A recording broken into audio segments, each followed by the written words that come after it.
जावई बापू हं? नाही म्हटलं वाईट वाटणार नसेल तर एक सांगू का? हाँ बोला ना. आमची प्रीती जरा अल्लडच आहे. नाही म्हणजे नवीन लग्न झालेल्या मुलींना लगेच माहेरी जायची फारशी ओढ नसतेच. उलट त्यांना जास्ती सासरीच राहायचं असतं. दिवस रात्र नवऱ्याच्या अवतीभोवती करायचं असतं. पण ही प्रीती आज माहेरी जाते तर जास्तच खुश आहे. 2 दिवस सासरच्यांपासून दूर राहणार आहे. पण त्याचं काहीच दिसत नाही हो हिच्या चेहऱ्यावर. काय कारण असेल त्याचं?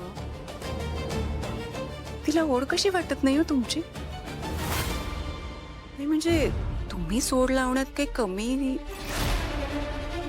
नाही. त्याचं कारण काही असो पण तुम्ही वाईट वाटून घेऊ नका इतकंच.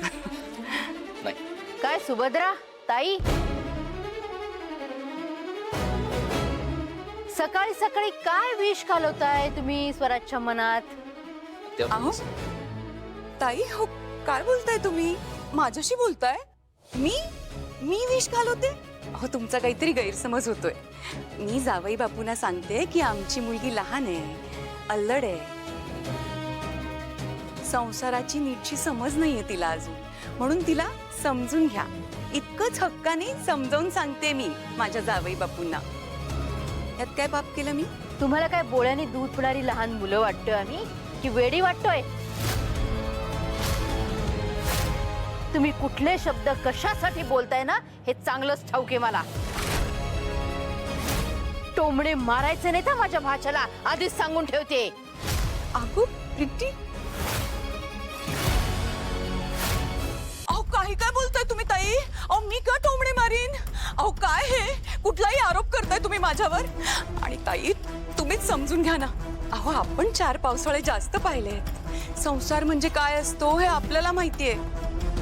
उद्या फू म्हटल्यावर फुवारा नको व्हायला, काही गैरसमज नको व्हायला. म्हणून नवरा बायको मध्ये काही गैरसमज होऊ नये म्हणून मी जावई बापूंना आपलं समजावून सांगते. हो ही जी काही तुमची नाटकं आहेत ना ती सासू सुनेच्या सिरियल मध्ये चांगली दिसतील ना. इथे माझ्या समोर माझ्या घरात ही नाटकं अजिबात करायची नाहीत. तुम्ही इथे का आलायत, कशासाठी ठाण मांडून बसलायत हे चांगलंच माहितीये मला.